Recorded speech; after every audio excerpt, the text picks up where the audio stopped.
Chapter 20 preferred stock protective provisions maintenance of junior capital. तो preferred stock में भी provisions होते हैं कि मेरे से सीनियर प्रेफर्ड स्टॉक नहीं इशू होगी या फिर मॉर्गेज बॉन्ड इशू नहीं होगा जब तक 2/3 प्रेफर्ड स्टॉक होल्डर इसके लिए वोट नहीं कर देते। कई बार 2/3 होता है, कई बार 3/5 मेजोरिटी चाहिए होती है। और फिर ऑथर बताते हैं कि इंडस्ट्री में एक्चुअल में क्या होता है। इंडस्ट्री में जो अनसिक्योर्ड डेट है वो क्रिएट किया जा सकता है प्रेफर्ड स्टॉक के ऊपर, लेकिन बाकियों पे रेस्ट्रिक्शन होती है। लेकिन ऑथर ये बोलते हैं कि जितनी थ्रेट हमें मॉर्गेज बॉन्ड से है उतनी ही डिवेंचर से भी है, क्योंकि हैं तो वो भी सीनियर ही प्रेफर्ड स्टॉक के, तो उन पे भी ये चीज़ लागू होनी चाहिए। और फिर ऑथर बात करते हैं कि जो सिंकिंग फंड होता है वो प्रेफर्ड स्टॉक्स पे भी अप्लाई होना चाहिए, क्योंकि प्रेफर्ड स्टॉक्स की वीक पोजीशन होती है बॉन्ड्स के कंपैरिजन में, तो इनमें तो और ज़्यादा ज़रूरी है ये चीज़। लेकिन फिर ऑथर ये भी बोलते हैं कि सिंकिंग फंड का प्रेजेंट होना डिजायरेबल फीचर है, लेकिन कोई एश्योरेंस नहीं है सेफ्टी की।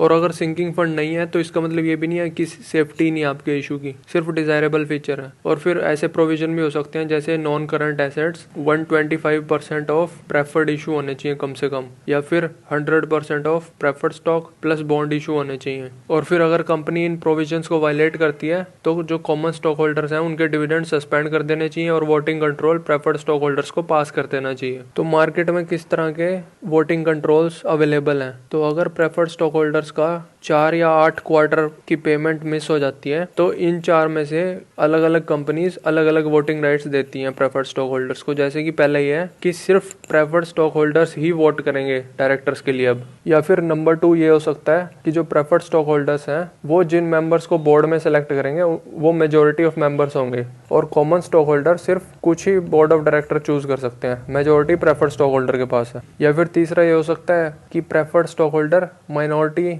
Of board of directors select करेंगे और मेजोरिटी कॉमन स्टॉक होल्डर की होगी। या फिर प्रेफर्ड स्टॉक होल्डर और कॉमन स्टॉक होल्डर दोनों मिलके बोर्ड ऑफ डायरेक्टर्स के लिए वोटिंग करेंगे। तो ये जो लास्ट वाला है ये यूजलेस है, क्योंकि ज़्यादातर केसेस में प्रेफर्ड स्टॉक इशू की जो वैल्यू होती है वो कॉमन स्टॉक से कम होती है, तो फिर कॉमन स्टॉक होल्डर वाले जीतने वाले हैं, वही अपने बंदे लगाएंगे। लेकिन अगर प्रेफर्ड स्टॉक इशू की वैल्यू ज़्यादा है कॉमन इशू से तब ये चीज़ बेनिफिशियल है, जो कि बहुत ही रेयर केसेस में होता है। फिर ऑथर बात करते हैं नॉन क्यूमुलेटिव इश्यूज के बारे में। इंडस्ट्री में जब क्यूमुलेटिव डिविडेंड मिस होते हैं तब ये पावर प्रेफर्ड स्टॉक होल्डर्स के पास आती है। लेकिन ऑथर बोलते हैं नॉन क्यूमुलेटिव को क्यों आपने एक्सक्लूड किया हुआ है इसमें से, बल्कि उनके पास तो ज़्यादा बड़ा रीज़न है इंक्लूड होने का, क्योंकि उनको तो बाद में भी डिविडेंड नहीं मिलेंगे। तो इस बात का तो वो मेक श्योर करेंगे ना कि आप जो उनके डिविडेंड सस्पेंड करके पैसा यूज़ करोगे वो सही तरीके से कर रहे हो या नहीं। ऑथर ये रेकमेंड करते हैं कि प्रेफर्ड स्टॉक होल्डर्स और कॉमन स्टॉक होल्डर्स दोनों के पास सेपरेट राइट होनी चाहिए अपने अपने बोर्ड ऑफ डायरेक्टर्स सेलेक्ट करने के लिए, और हर सर्कमस्टांसिस में। ये नहीं कि हमारे डिविडेंड मिस होंगे तभी मैं सेलेक्ट करूंगा, हर सर्कमस्टांसिस में होनी चाहिए। जैसे कि जब तक तो प्रेफर्ड डिविडेंड्स कंपनी रेगुलरली पे कर रही है तब तक तो कॉमन स्टॉक होल्डर्स के डायरेक्टर्स की मेजोरिटी होगी। जैसे ही उन्होंने प्रेफर्ड डिविडेंड मिस किया तो प्रेफर्ड स्टॉक होल्डर्स के डायरेक्टर्स की मेजोरिटी हो जाएगी, और चाहे वो क्यूमुलेटिव प्रेफर्ड हो चाहे नॉन क्यूमुलेटिव प्रेफर्ड हो जिसकी डिविडेंड पेमेंट मिस हुई है। और यही चीज एप्लीकेबल होगी अगर सिंकिंग फंड पेमेंट मिस हुई है या फिर जो वर्किंग कैपिटल रिक्वायरमेंट मिस हुई है उसमें भी। और ऑथर बोलते हैं कई बार क्या होता है वोटिंग कंट्रोल भी इतना बेनिफिशियल नहीं होता, क्योंकि प्रेफर्ड स्टॉक होल्डर्स को उसका सही से इस्तेमाल करना नहीं आता। तो इंडस्ट्री में क्या बोलते हैं कि अगर मैनेजमेंट ऑनेस्ट और कैपेबल है तो अगर आप डायरेक्टर्स भी चेंज कर रहे हो, प्रेफर्ड स्टॉक होल्डर्स वालों के ज्यादा डायरेक्टर्स रख रहे हो, तब भी कोई फर्क नहीं पड़ेगा, क्योंकि वो भी हो सकता है कि सेम ही डिसीजन ले। तो इसका मतलब क्या ये है कि हम अपनी पावर ही एक्सरसाइज न करें। तो फिर पावर ही किस लिए दी थी कि ताकि हमें अट्रैक्ट कर सकें शेयर्स खरीदने के लिए। अब जब पावर मिली है तो हम एक्सरसाइज करेंगे, उसके बाद बोर्ड ऑफ डायरेक्टर कोई भी डिसीजन लेते हैं हमारे वाले वो अलग बात है। तो इसके लिए ऑथर रेकमेंड करते हैं कि जो इशूइंग हाउसेज होते हैं ना, जो ये प्रेफर्ड स्टॉक इशू करते हैं, उनको प्रेफर्ड स्टॉक होल्डर्स की हेल्प करनी चाहिए इन राइट्स को एक्सरसाइज करने में। जैसे कि उन्हें एडवाइस करना चाहिए प्रेफर्ड स्टॉक होल्डर्स को कि उनकी क्या क्या राइट्स हैं उनके बारे में, और फिर उन्हें रेकमेंड भी करने चाहिए कि ये बोर्ड ऑफ डायरेक्टर्स बढ़िया रहेंगे आपके लिए, ताकि इस राइट का सही से यूज हो सके। और डायरेक्टर्स क्वालिफाइड होने चाहिए इस काम के लिए जिन्हें वो सेलेक्ट कर रहे हैं, और उनका कॉमन स्टॉक होल्डर्स के साथ कोई रिश्ता नहीं होना चाहिए। ऑथर बोलते हैं कि हो सकता है कि जो डायरेक्टर्स हैं वो सही से रिप्रेजेंट ना कर पाए rights in the and preferred stock holders की, और इनकॉम्पिटेंट प्रूव हो आखिरी में, लेकिन इसका मतलब ये नहीं है कि हम अपनी राइट ही एक्सरसाइज नहीं करेंगे। तो फिर इसका मतलब तो ये है हमें वोटिंग राइट्स में भी नहीं मिलनी चाहिए। जैसे MP MLA के इलेक्शन होते हैं तो ये कहते हैं कि लोगों को अपनी राइट सही से इस्तेमाल नहीं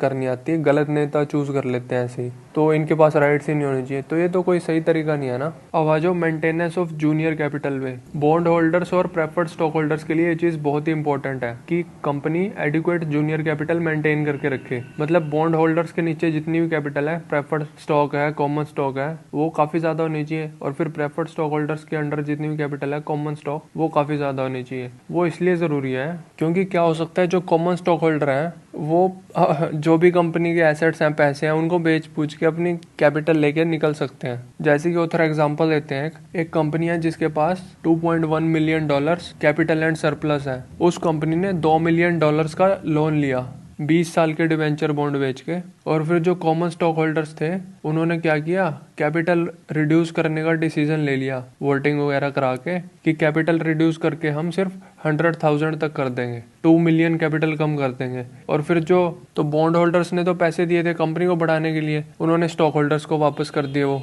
तो बॉन्ड होल्डर्स के पैसे का सही इस्तेमाल नहीं हुआ ना ये। तो इसे बचाने के लिए एक प्रोविजन होना चाहिए कि कम से कम इतनी जूनियर कैपिटल तो मेंटेन करके रखेगी कंपनी, और अगर ये कंडीशन वायलेट हुई तो कंपनी डिफॉल्ट हो जाएगी और फिर voting rights preferred stock holders को ट्रांसफर हो जाएंगी। इस चैप्टर में इतना ही था, धन्यवाद।